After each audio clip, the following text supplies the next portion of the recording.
Hey there, this is Yoshi.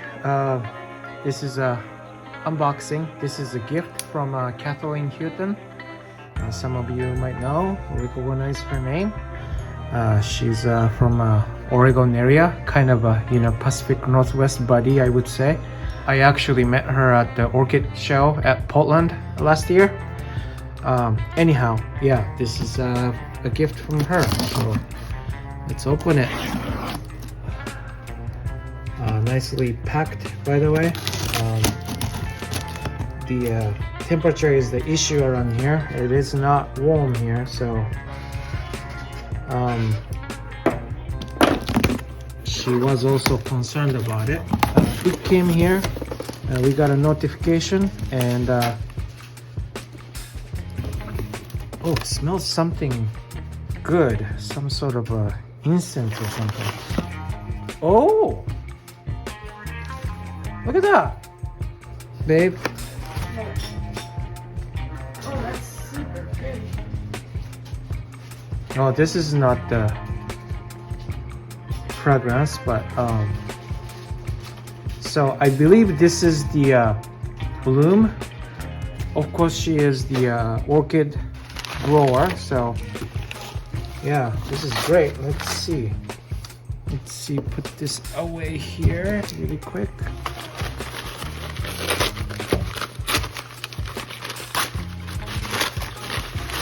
Okay, so of course I see a cymbidium already. That one will be okay, even in a cooler spot. What is this one? Oh, nice. This is something that I wanted. I actually had it once and I lost it. This is Miltonia spectabilis semi-alba. So that is nice. I really wanted this,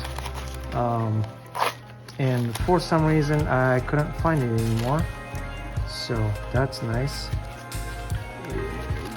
Yes, it came off from the pot, but it's okay. I think I'm gonna mount it anyways. Mulleriana, I got it from Paula from Hillbilly Orchids. That one is doing really well on mount too. Do you see the flowers? There's no. Oh, you mean the cymbidium one? Yeah. Here you go. That is pretty. So she sent me the a picture of that monster. So, and she said she was gonna divide it. So that is nice. More cymbidium for us. Oh, what is this? Oh, yeah. She told me this one too. Okay, I completely forgot about it. This is another seedling of pretty nice Miltonia. Yep. Wow, it's really nicely packed. Okay. I need to use some weapon here. Hopefully I can get it going. Seedlings. Usually I do okay with the seedlings. It's pretty moist. So this is Miltonia D Fujitake. Katy cat? Cali cat? Something like that. Really nice. We talked about this a little bit on the email, so I know what it looks like. I'm gonna look in the email and see if I could if I could find a bloom or something like that. Really nice. I wonder what this material is, you know? Nicely protected. She said she got it from Hawaii. I knew that much, but looks really nice. Alright, so that's that.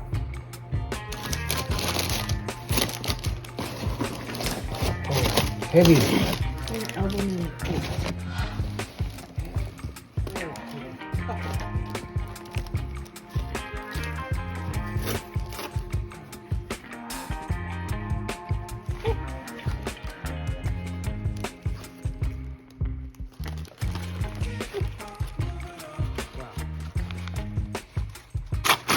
It looks a little tacky, but Cymbidiums are pretty tough plant, so I'm not too worried.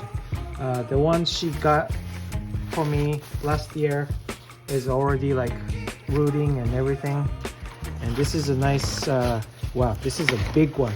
Look at that. This is one of those Chinese ones, the bigger one. So Those are huge circles. yeah, wow. Talk about the roots. The Cymbidiums also root really well in general, so I'm not too worried about bare root and everything. And here's the new growth right here, so I'm sure it's gonna do just fine in my climate. Okay, well, wow, I need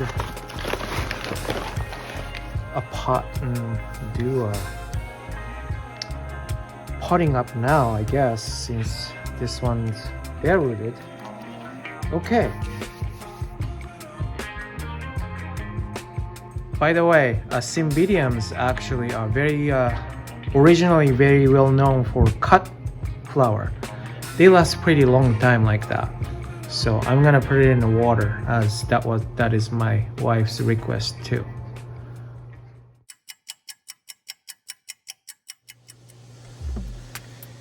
Well, so this is the only pot I have. It would fit all the root system in here. And of course I don't have enough media. So I still have a coconut husk. So, but I didn't wash it with the water though. But I think it will be okay because it's for Cymbidiums, which takes a lot of nutrients. So I am I only have a dry coconut husk at this point, so I put it in the water. I usually wouldn't do this. I have to wash out the coconut husk like 5, 6, maybe 7 times to get take all the salt out. But I think for Cymbidiums it will be okay. I heard from my subscriber about using coconut husk directly to Cymbidiums, and they're doing fine, is what I heard too. So I think I'm gonna do that, and probably I'm gonna water it less anyways at this point, so I think it should be okay. Okay, well, let's see. Here's the coconut husk. Here's a whole bunch of mixed bark, charcoal, and perlite. Cymbidiums likes a lot of moisture, especially in summertime. It's almost like a terrestrial. So I'm gonna try to fill it in with as much as I can. I'll start with the like really start with the coconut husk on the bottom, and I might not even have enough media.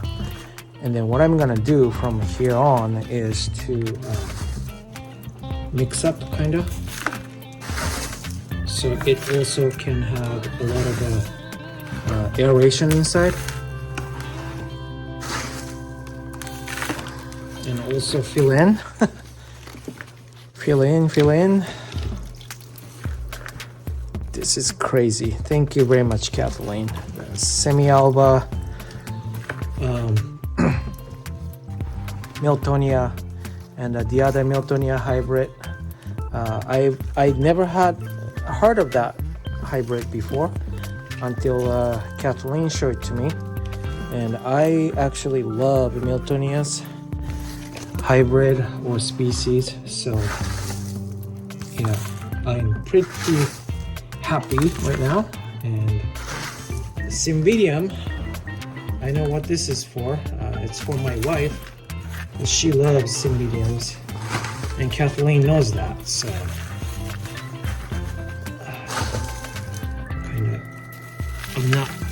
I probably should have mixed it, but I don't even have a space for mixing this much of a media, so I'm kind of doing it by layer. And like I said, Cymbidiums are never picky with what they have in it, as long as it can get enough moisture, so I'm not too worried about it.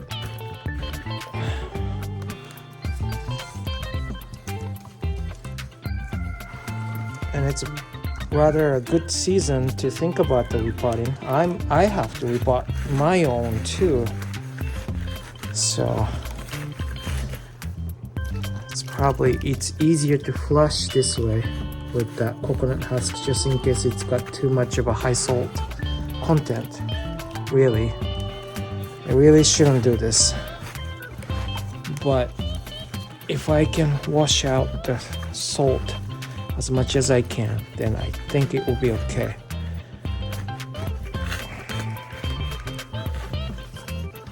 This is a monster Cymbidium, typical Chinese style, I think, which goes down to a little bit below freezing, and that's still okay. And they don't like warm temperature. These kind of Cymbidiums often blast the bud if so, like let's say the temperature goes really low and you have to take them inside, and if you leave them inside too long, then it's actually too warm for the buds and it blasts. I learned that hard way, so I think that year I was still living in an apartment. I didn't know any better about the Cymbidiums, and I think it was reblooms too. Yeah, I think it was like a second year since I had it, I believe, and I was pretty happy that I had a Cymbidium rebloomed, and I thought it was going to because it was budding up.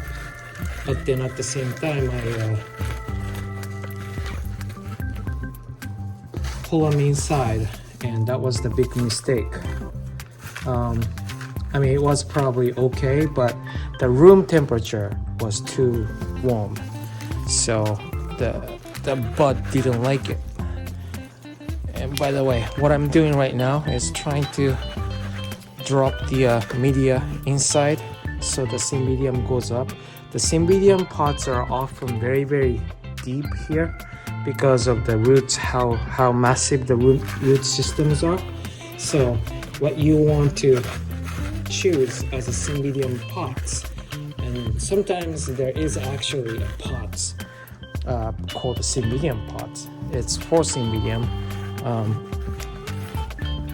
Those pots are very, very deep, made it that way so that the roots can go down really low. So just so you know, which I don't have one, and I didn't even know that I'm getting this much of a big monster.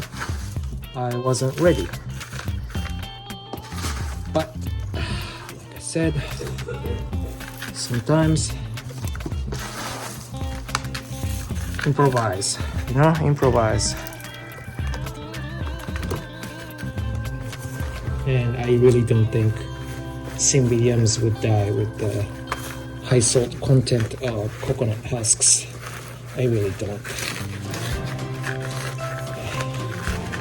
If you used coconut husk before for Cymbidiums and didn't think about salt content, and it's still alive, let me know. Make me feel better. Oh boy. All right.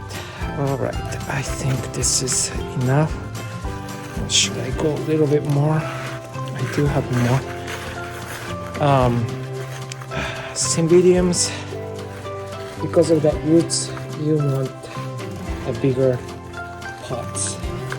Not too big though, but I think this is a good This one might be a little too big, but we really didn't have a choice. So what can I say? Okay, I'm trying not to break this new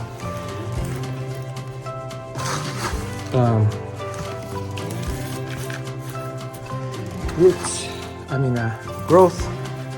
So okay. Okie dokie. How about that?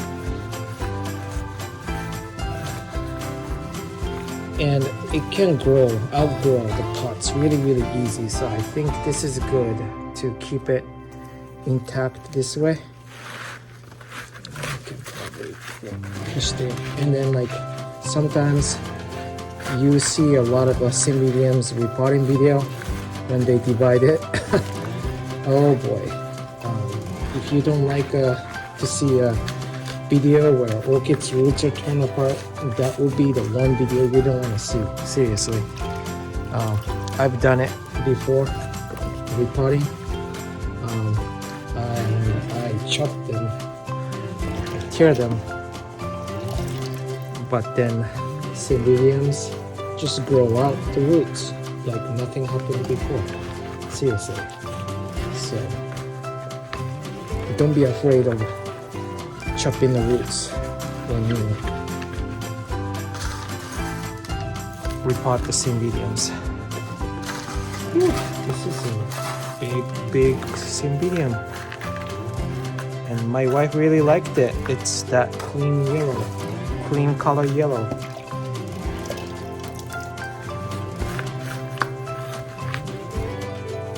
So I think this could be pretty high enough for now. Let's see. I think so. And you don't really want air pocket for cymbidiums. Try to pack it in as much as I can. Okay, I think this is good. Whew, that was a bottle. Okay, well, this is actually it. And then I believe this cymbidiums is like a no ID, which is pretty popular. You can find the cymbidiums no ID at like Trader Joe's. That's where I got my original cymbidiums. So Trader Joe might be some, especially around this season. I got it around Valentine's Day season, before Valentine's Day. Yeah, years and years ago. So that is it. That's a pretty improvised. I don't know if you can refer this to anything kind of a repot, but yeah, I am sure it will do fine. Cymbidiums are tough like that. So thank you for watching the unboxing and this repotting. Thank you. Bye.